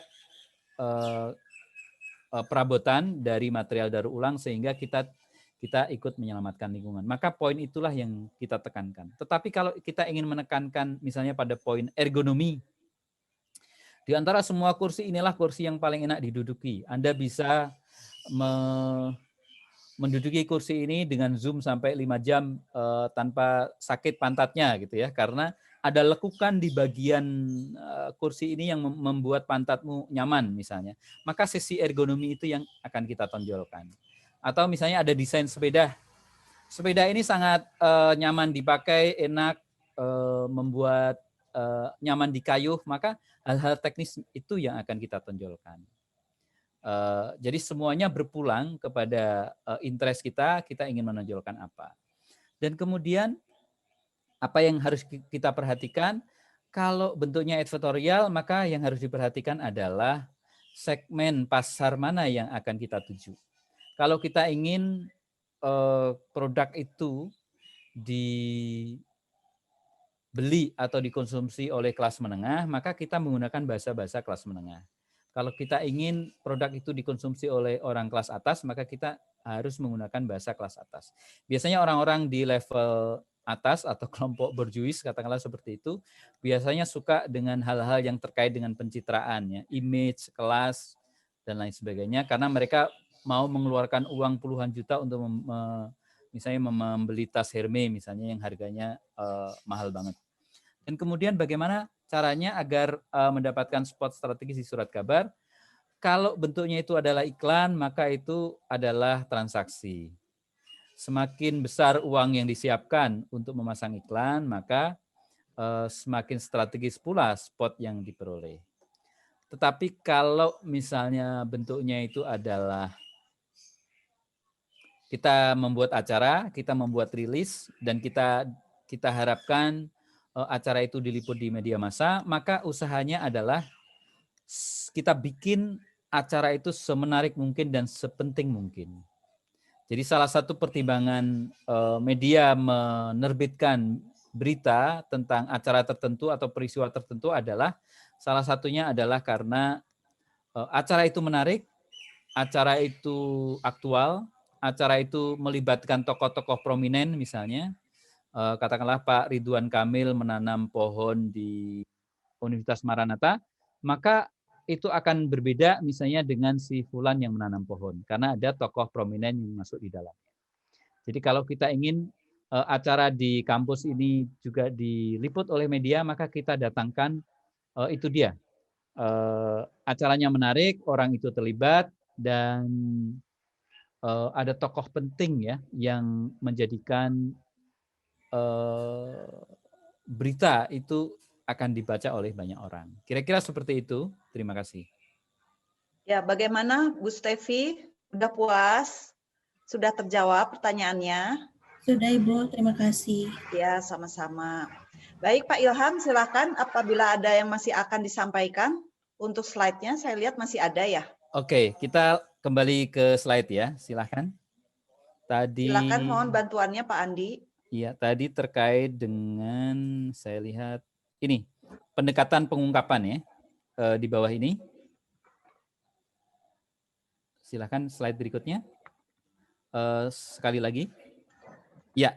Nah, ini juga sekaligus menjawab pertanyaan pertama tadi soal bahasa. Bagaimana caranya kita memilih model ungkapan untuk menyampaikan sesuatu di dalam tulisan. Nah, ada yang disebut sebagai narasi. Narasi ini biasanya isinya bertutur ya. Katakanlah kita ingin menulis tentang pembukaan departemen seni media sosial misalnya, New Media Art di Universitas Maranatha. Maka kita akan bertutur latar belakangnya. Kenapa New Media Art ini penting? Oh, karena sekarang ini pandemi dan kemudian kita membutuhkan ruang-ruang seni baru yang lebih nyaman untuk dilihat orang tanpa orang itu datang ke lokasi, yaitu dengan membuat etalase di dunia digital. Dan itu harus dipelajari. Karena itu proses mempelajari itu kita bungkus, kita create dalam bentuk membangun jurusan baru. Dan kemudian kita bikin kronologinya. Urutan, rentetan. Ya seperti kita bercerita lah. Bahkan bercerita ini kita bikin bisa lebih detail. Silahkan pada slide berikutnya. Ini ada contohnya. Ini contoh narasi ya. Ini adalah tulisan tentang perjalanan. Saya akan baca ini. Di sebuah rumah kayu, puluhan orang berdesakan dan berebut kehangatan yang tersisa. Musim dingin pada Februari itu memang benar-benar beku. salju terus turun dan suhu bisa melorot dengan cepat dari -4 menjadi -18 derajat Celcius. Jika puluhan orang itu bukan patung, mereka mungkin mati kedinginan sebelum hujan salju reda. Nah, ini contoh dari narasi. Kita bercerita ada salju, ada udara yang dingin, dan ada orang-orang yang berdesakan ingin masuk. Slide berikutnya silakan akan bercerita tentang deskripsi. Deskripsi ini adalah model pengungkapan dengan cara menggambarkan sesuatu. Ketika saya bertemu dengan Mas Nyoman misalnya, saya kemudian ingin mendeskripsikannya, maka saya akan bercerita, Mas Nyoman adalah seorang pemuda yang wajahnya betul-betul mewakili wajah Bali. Rahangnya misalnya kuat, kelihatan kokoh, matanya coklat, alisnya melengkung, dan lain sebagainya. Itu adalah deskripsi. Dan di dalam penulisan seni rupa, deskripsi ini sangat penting karena menentukan bagaimana tampilan dari seni rupa itu. Ketika kita ingin bercerita tentang lukisan Borobudur ya, siluet Borobudur oleh Pak Sri Hadi misalnya, maka kita harus membuat deskripsi yang menarik. Saya kasih contoh pada slide berikutnya, itu adalah contoh deskripsi ya. Sungai yang menghubungkan laut dan daerah perbukitan Kars itu mengalir tenang. Di sepanjang sisi sungai, pohon bakau dan nipah tumbuh subur menjelma hutan. Akarnya melingkar-lingkar menghujam kuat ke dalam tanah. Nah, ini adalah deskripsi.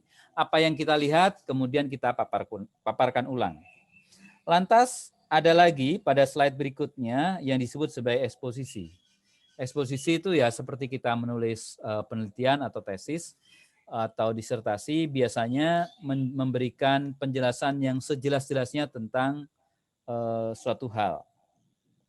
Contohnya kita bisa lihat pada slide berikutnya. Ini adalah eksposisi. Pasir Pulau Sumatera termasuk Aceh telah lama diketahui dunia.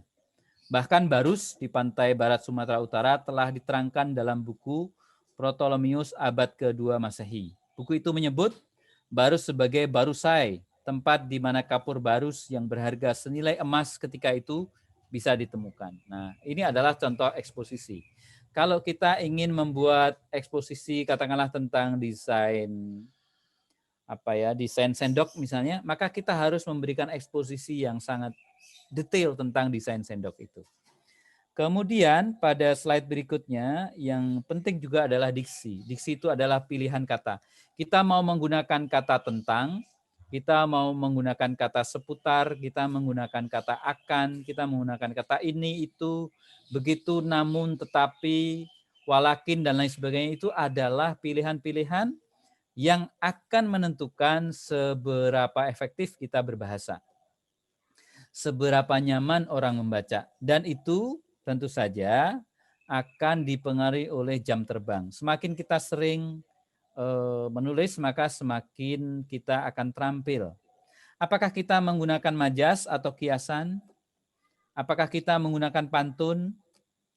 Ataukah kita menggunakan metafor? Semua itu sangat tergantung pada kemampuan kita. Saya ingin kasih contoh misalnya gini. Buaya itu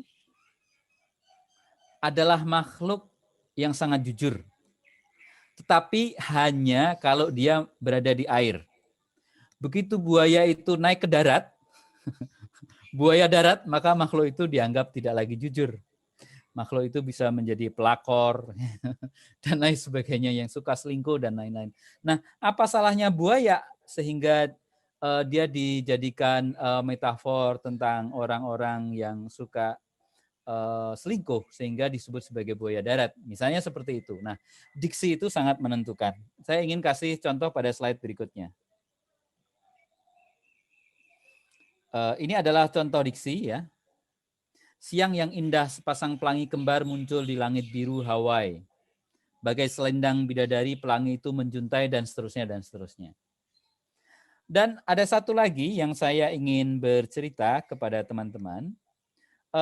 Pada slide berikutnya ini mengisahkan bagaimana caranya agar tulisan kita secara bahasa itu nyaman. Yang pertama, bikinlah kalimat pendek-pendek. Jangan dibikin kalimat majmuk yang ada anak kalimatnya, ada cucunya, ada cicitnya, ada canggah, ada buyut, dan lain sebagainya. Semakin pendek-pendek kalimat itu, maka orang akan mudah bernafas dan orang akan mudah menyerap dengan sangat baik. Kemudian yang kedua, pilih yang sederhana daripada yang kompleks. Ketimbang kita menjelaskan sesuatu dengan berumit-rumit, maka kita jelaskan dengan sesuatu yang simple. Gunakan kata-kata yang lazim. Dalam pengertian, oh kata-kata ini sudah populer, orang mengerti. Jangan menggunakan kata-kata yang rumit, yang aneh, dan orang tidak paham. Mungkin karena kita ingin menunjukkan bahwa kita membaca buku ini, buku itu, dan kemudian kita pakai istilah-istilah yang aneh-aneh, maka itu justru semakin membuat pembacanya pusing. Ya. Kemudian hindari kata-kata yang tidak perlu. Jadi kita pangkas. Ya. Pada slide berikutnya, beri kekuatan pada kata kerja. Kita gunakan kata kerja daripada kata pasif. Ya. Misalnya, desain sepeda yang membuat nyaman atau desain sepeda yang menyamankan. Daripada misalnya kita menggunakan kata yang bukan kata kerja. Tulis sebagaimana kita bercerita, sebagaimana kita bertutur. Ya kayak kita gosip gitu ya, kayak kita gosip, kayak kita bercerita, oh Pak Kepala Jurusan atau Ibu Kepala Jurusan ini adalah Ibu Kepala Jurusan yang baik karena dia adalah orang yang ramah, berbicara dengan siapa saja mulai dari dekan sampai tukang sapu di ruang kelas misalnya. Nah, kita kasih tutur. Gunakan istilah yang bisa dibayangkan oleh pembaca. Jangan menggunakan istilah-istilah yang terlalu rumit. Nah, hubungkan dengan pengalaman pembaca. Kalau kita tadi misalnya bercerita tentang desain sepeda, maka kita hubungkan dengan pengalaman orang bersepeda. Dan kemudian bikin bervariasi. Kita bikin semakin beragam ya. Kita menggunakan kata ini, kata itu, kata tersebut, kata lalu, kemudian lantas dan lain sebagainya, dibikin bervariasi. Kalau kita menggunakan kata kemudian terus diulang-ulang, maka tulisan itu akan semakin membosankan. Kira-kira itu untuk pancingan berikutnya, Mbak Isa. Terima kasih. Ya, terima kasih Pak Ilham. Kita hari ini banyak sekali dapatkan wawasan ya juga pengetahuan dari Pak Ilham ya. Bagaimana beliau memaparkan dari jenis tulisan, kemudian tahapan sampai proses penulis, dan yang terakhir tadi kita diberikan juga bagaimana pedomannya ya dalam menuliskan sebuah berita. Nah, sampai di sini buat teman-teman, apakah ada yang akan bertanya atau mau bertanya langsung? Silahkan kalau ada yang bertanya. Saya mau langsung. Saya mau. Ya, silahkan Pak Ize. Silakan siapa dulu? Pak Ismet dulu, silakan. Pertanyaannya sama kayaknya nih. Enggak beda. Ya udah saya dulu aja. Oh, Selamat sore Mas. Selamat sore Mas Ilham. Jadi pertanyaan saya ini ada kaitannya dengan masalah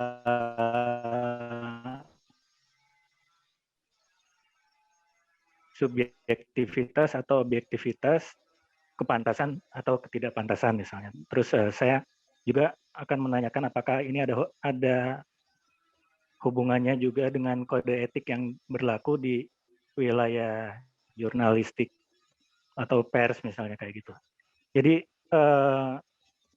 saya masuk ke kasus ya, misalnya gini, di suatu kesempatan saya membuat sebuah acara pameran di mana pameran itu kuratornya saya sendiri gitu. Nah, terus ada 3 kali saya membuat pameran dan itu diliput oleh koran lokal, waktu itu koran Pikiran Rakyat. Nah, setelah saya baca saya bisa memahami positioning tulisan itu sebagai tulisan yang dibuat untuk publik ya, untuk orang umum, untuk publik pada umumnya kayak gitu. Tapi di sisi yang lain saya merasa bahwa tulisan yang ada di koran itu tidak sepenuhnya seperti yang saya pikirkan tentang pameran itu gitu. Nah, tapi ya itu tidak membuat kemudian saya membuat tulisan tandingan lagi ya. Jadi saya biarkan aja itu begitu adanya gitu. Tapi dari kejadian itu saya jadi berpikir mengenai positioning seorang penulis gitu. Jadi apakah seorang kurator itu bisa menuliskan acara yang dia buat sebagai kurator di pameran, tapi kemudian dia memposisikannya tulisan ini untuk publik umum kayak gitu. Nah, kemudian yang berikutnya adalah apakah boleh seorang penulis atau misalnya seorang kurator atau seniman misalnya menuliskan sebuah kejadian di mana dia terlibat di dalamnya gitu. Nah, saya tuh ada pemikiran yang seolah-olah menganggap lucu kalau misalnya saya menulis, tapi di situ saya menyebutkan bahwa misalnya saya pameran, dan di situ saya menuliskan pemberitaan tentang diri saya sendiri kayak gitu. Nah, mungkin seperti itu aja Pak Mas Ilham. Terima kasih. Selamat sore.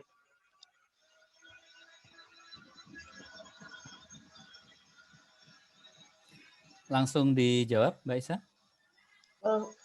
Ada satu lagi ya Pak ya? Oh, silakan. Tunggu satu lagi. Pak Ismet silahkan. Pak Ismet. Ya, terima kasih Bu Esa, Kang Ilham. Terima kasih. Saya mau bertanya. Memang saya punya pengalaman menulis esai di artikel-artikel koran ya.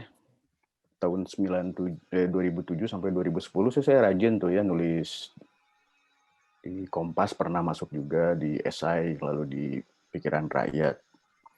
Yang saya rasakan itu ada, ini saya juga nggak tahu, ini mungkin gosip juga ya, tapi mudah-mudahan ini bisa diluruskan oleh Kang Ilham, bahwa ada sepertinya ada keberpihakan tertentu dari koran ya, dari redaksi untuk memilih penulis-penulis yang dianggap menarik perhatian ya, provokatif lah istilahnya gitu. Jadi kalau yang nulisnya contohnya Ucok misalnya gitu, Aminuddin TH Siregar, itu pasti nulis apapun dia pasti dimuat di Kompas. Nah, sementara yang baru-baru misalnya kayak yang levelnya di bawah Ucok itu rada susah itu menembus kolom atau esai di Kompas itu misalnya gitu. Tapi mudah-mudahan itu gosip. Yang saya tanyakan adalah apakah benar ada keberpihakan seperti itu di redaksi Kompas misalnya gitu Pak Ilham. Saya udah berhenti sih dari 2010, Kang Ilham udah nggak pernah menulis lagi di koran gitu. Tapi dulu saya sering gitu ya. Nuhun Bu Esa, Kang Ilham. Ya, silakan Ilham. Terima kasih untuk Pak Beni dan Pak Ismet untuk pertanyaannya. Ya, terima kasih.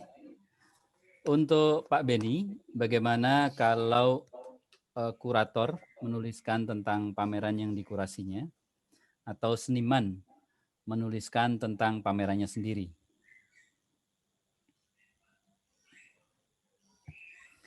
Ya,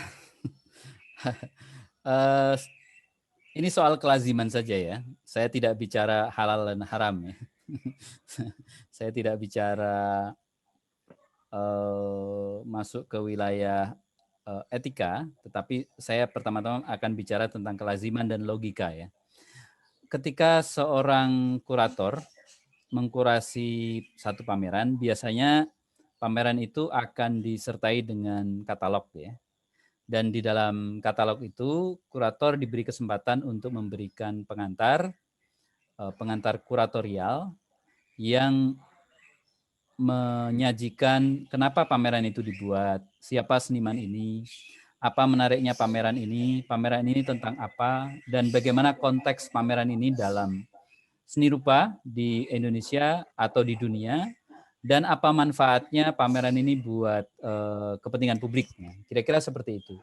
Dan kurator punya keleluasaan untuk menjelaskan semua itu dalam kata pengantar. Lantas kemudian kalau ada wartawan yang datang, dia meliput, wartawan itu akan membaca pengantar kurator itu, dia akan melihat karya-karya yang ada di pameran, dan kemudian dia akan mewawancarai seniman atau kurator untuk mengkonfirmasi, menggali hal-hal menarik ya, baik yang ada di katalog maupun hal-hal menarik di luar katalog. Dan kemudian wartawan akan pulang dan kemudian menuliskannya. Nah, ketika pulang dan menulis, itu ruangnya adalah ruang wartawan.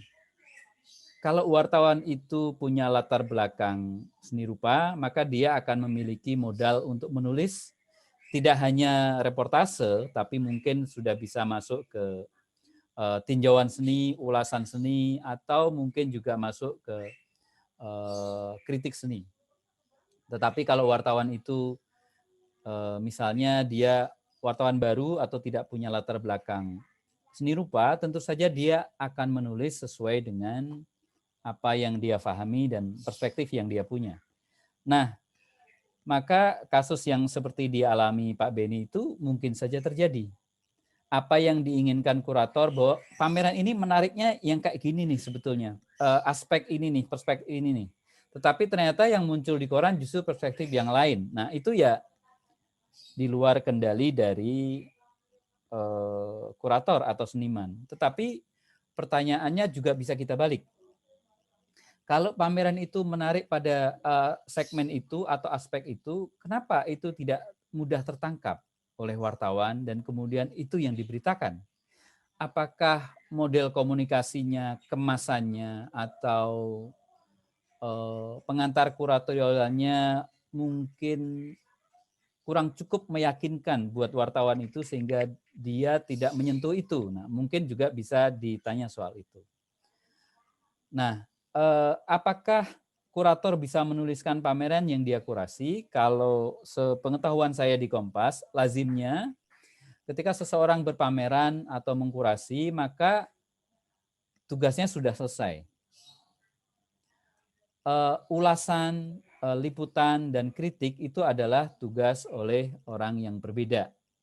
Jadi lazimnya yang menulis dan kemudian yang bercerita tentang pameran itu membuat review ya orang lain yang tidak terlibat dalam pameran itu. Kenapa? Karena ketika pameran itu sudah disajikan di depan publik, di ruang publik, maka pameran itu menjadi ruang terbuka, menjadi objek yang terbuka. Siapapun memiliki peluang untuk menginterpretasikannya. Begitu pula ketika kita melihat pameran-pameran yang senimannya sudah meninggal misalnya. Saya tadi misalnya datang ke MoMA di New York dan kemudian saya melihat Vincent van Gogh. Tidak mungkin saya akan wawancara dengan Van Gogh. Maka saya hanya melihat dan kemudian menjelaskan apa yang saya lihat. Kalau Bu Rita Widakdo ya, dosen di ITB itu selalu menantang para mahasiswanya, what do you see, what do you understand, gitu kan. Apa yang kita lihat dan apa yang kita pahami dari karya itu kemudian kita tuliskan. Jadi pertama, kurator menulis tentang pameran yang dikurasinya itu tidak lazim, dan kemudian tugas kurator itu ya mengantarkan pameran itu sampai menjadi terselenggara pamerannya. Nah, hal yang sama menurut saya juga berlaku untuk seniman. Apakah seniman boleh menuliskan pameran yang dia terlibat di dalamnya? Jawabannya sama. Tugas seniman adalah membuat karya, kemudian berpameran, dan kemudian mengkomunikasikan. Media massa adalah bagian dari publik. Nah, publiklah yang kemudian merespon sajian itu dan kemudian memberikan ulasan dan mengapresiasinya. Maka sebaiknya itu dilakukan oleh orang yang berbeda. Ini kalau di dalam tradisi Arab itu ada yang disebut sebagai kul kullu ya'malu ala syakilatih. Semua orang punya kontribusi sesuai dengan peran masing-masing. Nah, kurang lebih seperti itu, Mas Beni. Mas Beni bisa saja tidak sependapat, tapi kalau ditanya tentang pendapat saya akan menyatakan seperti itu. Ada kecualinya ya, kecuali kalau seniman itu ingin membuat misalnya buku autobiografi, atau kurator itu misalnya ingin membuat buku autobiografi, maka dia boleh menuliskannya. Misalnya Avandi membuat buku autobiografi perjalanan saya berpameran di Sao Paulo Biennale atau Venice Biennale, atau ketika dia melakukan studi di India dan ketemu seniman-seniman di dunia. Itu boleh saja. Terima kasih, semoga bisa menjawab pertanyaan Mas Beni tadi. Ya, makasih Mas Ilham. Pertanyaan yang masalah pameran kemudian tulisannya menurut saya agak kurang cocok itu karena emang waktu itu wartawannya datang pas saya nggak ada di tempat pameran, terus kayaknya hanya membaca wall text aja gitu, jadi nggak ada wawancara waktu itu. Oh, oke. Tapi yang masalah kurator menulis pamerannya sendiri itu karena ya salah satu yang menyebabkan saya bertanya seperti itu juga karena katanya tadi Mas Ilham pernah menjadi kurator untuk Jakarta Biennale Biennale Jakarta. Nah, kayak gitu. Saya langsung kepikiran lah kemudian posisi orang yang memberitakannya di Kompas siapa gitu. Masa kuratornya juga kan mungkin itu menggelitik pemikiran saya gitu. Iya. Ya, tapi jawabannya cukup, itu bisa saya terima, makasih. Ya, sama-sama.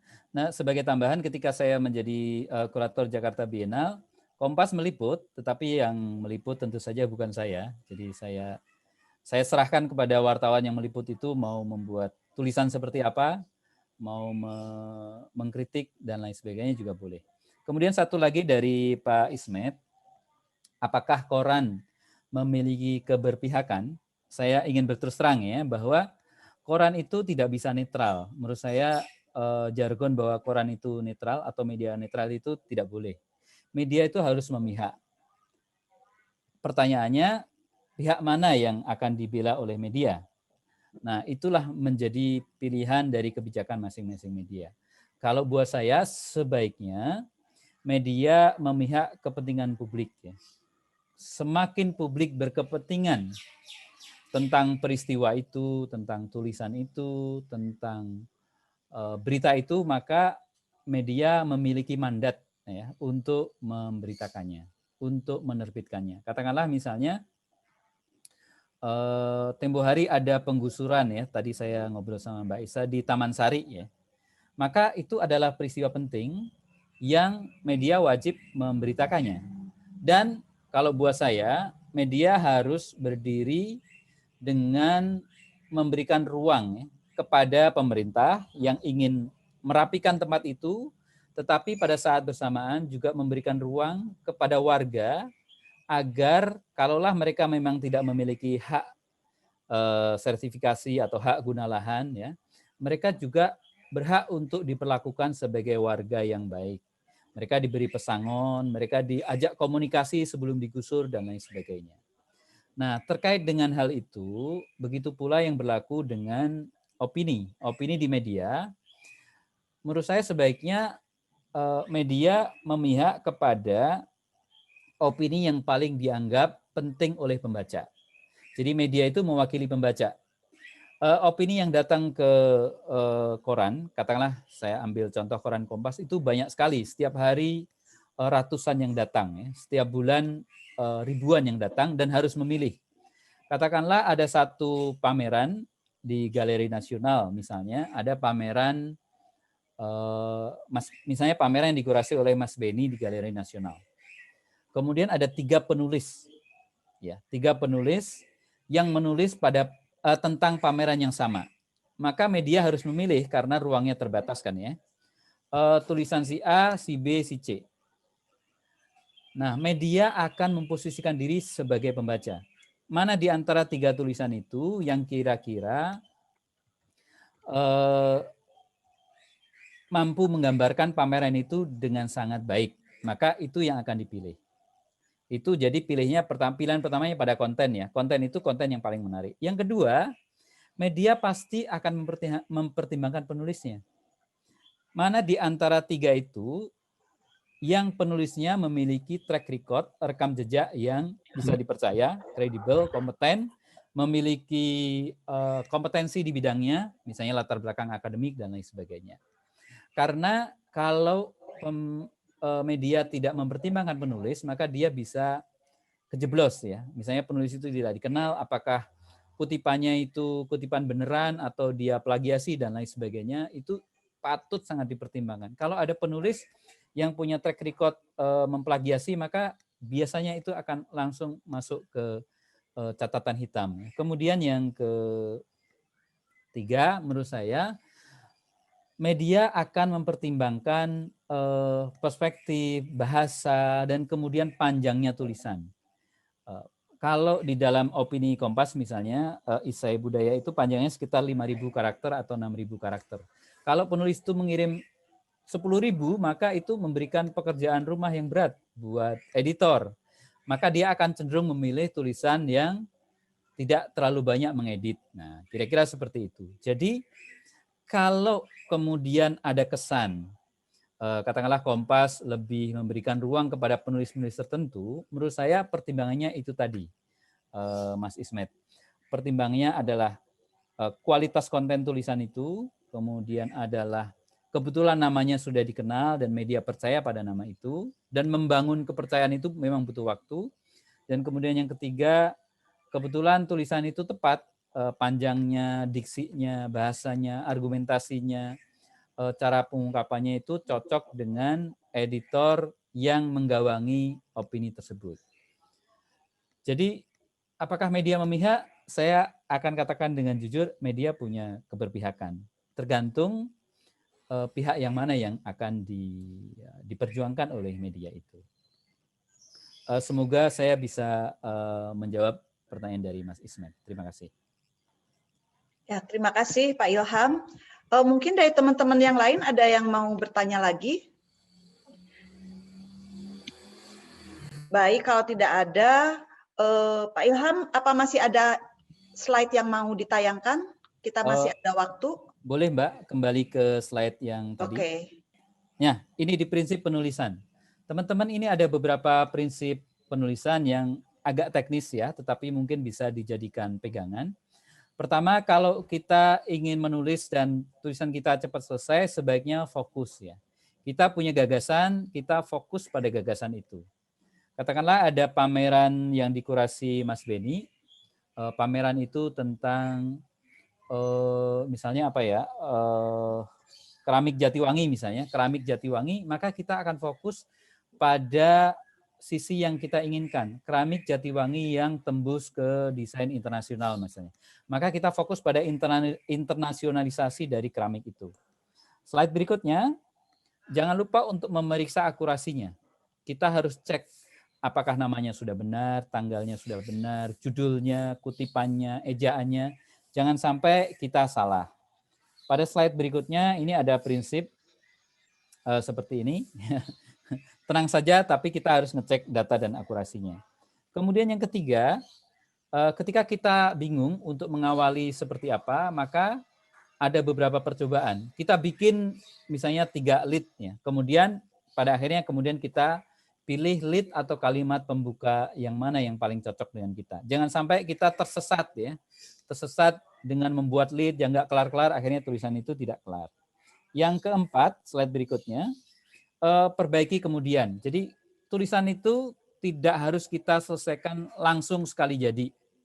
Seperti kita pacaran atau mendekati calon istri atau calon suami, kita kan tidak langsung menembaknya, kita beri pendekatan. Kayak kita ingin menangkap ayam kan kita nggak langsung juk gitu. Kita bombong dulu kalau dalam bahasa Jawa. Nah, kalau sudah selesai draftnya kita perbaiki. Kita perbaiki lagi sampai tulisan itu menjadi lebih baik. Kadang-kadang Kalau saya menulis dan saya tidak puas, saya tinggal tidur sebentar dan kemudian saya bangun lagi dalam keadaan yang lebih segar dan kemudian saya memperbaikinya. Slide berikutnya, untuk membuat tulisan itu nyaman, kita bisa gunakan teknik tanya jawab. Misalnya setelah deskripsi tentang pameran itu, kemudian kita tanya, apa sih menariknya pameran ini dalam konteks masa pandemi COVID? Oh, pameran ini menarik karena menawarkan kunjungan virtual, misalnya seperti itu. Kemudian slide berikutnya, kita periksa tulisan itu dengan membacanya keras-keras. Kalau kita baca keras-keras dan nyaman, artinya tulisan itu sudah aman. Kalau masih ada yang aneh, tulisan itu harus kita poles ulang. Kemudian yang ketujuh, periksa ulang akurasinya, judulnya. Jadi pemeriksaan akurasi bisa di tengah, bisa di ujung. Dan kemudian ada satu prinsip lain, ini dia. KISS ya. Keep it short and simple. Semakin sederhana, maka semakin bagus. Ketika saya semakin ke sini, semakin saya banyak membaca, semakin saya banyak melihat, melakukan liputan ke sana kemari, mengunjungi beberapa pameran dan ke beberapa negara, saya semakin merasa bahwa tulisan yang baik itu adalah tulisan yang sederhana. Kalau pembaca bisa memahaminya, maka itu tulisan itu sudah baik. Tetapi semakin rumit tulisan itu, semakin bikin pusing ya, itu bukan semakin canggih, tetapi tulisan itu gagal dikomunikasikan. Kira-kira seperti itu, Bapak-bapak dan Ibu-ibu, teman-teman sekalian. Terima kasih, saya sudah diberi ruang, kesempatan untuk berbagi pengalaman tentang menulis seni dan desain di media massa. Semoga apa yang saya sampaikan tadi bermanfaat. Mohon maaf apabila ada kekurangan atau salah kata atau sesuatu yang menyinggung. Saya berdoa semoga kita semua sehat sehingga kita bisa ketemu kembali di kesempatan yang berbeda. Terima kasih, selamat sore. Terima kasih Pak Ilham untuk paparannya yang luar biasa ya. Saya akan simpulkan sedikit dari pertemuan kita pada hari ini. Bahwa tadi apa yang dipaparkan Pak Ilham itu bahwa menulis itu sebetulnya itu setiap orang bisa melakukan untuk menulis ya, dan kita sudah diberikan bagaimana tahapan-tahapan dari jenis tulisan, kemudian tahapannya, prosesnya, dan ternyata tadi dari pertanyaan Bu Berti juga bahwa dalam menulis di media massa pun kita perlu untuk sumber penulisan itu ya.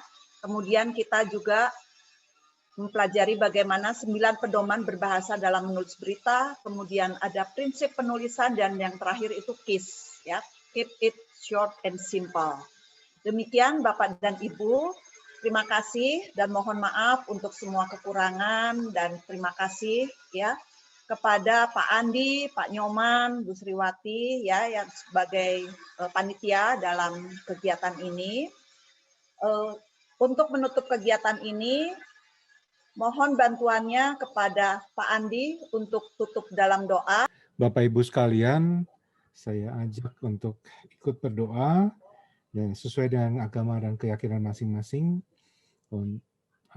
Mari kita berdoa. Allah Bapa di surga, terima kasih untuk materi yang boleh kami bisa dapat sore hari ini. Terima kasih atas pemaparan yang sudah diberikan oleh Pak Ilham. Semoga kiranya apa yang disampaikan bisa membantu kami dalam bekerja, dalam menulis untuk lebih baik lagi. Sore ini kami semua akan berpisah satu dengan yang lain dan ada yang masih harus melanjutkan kegiatan.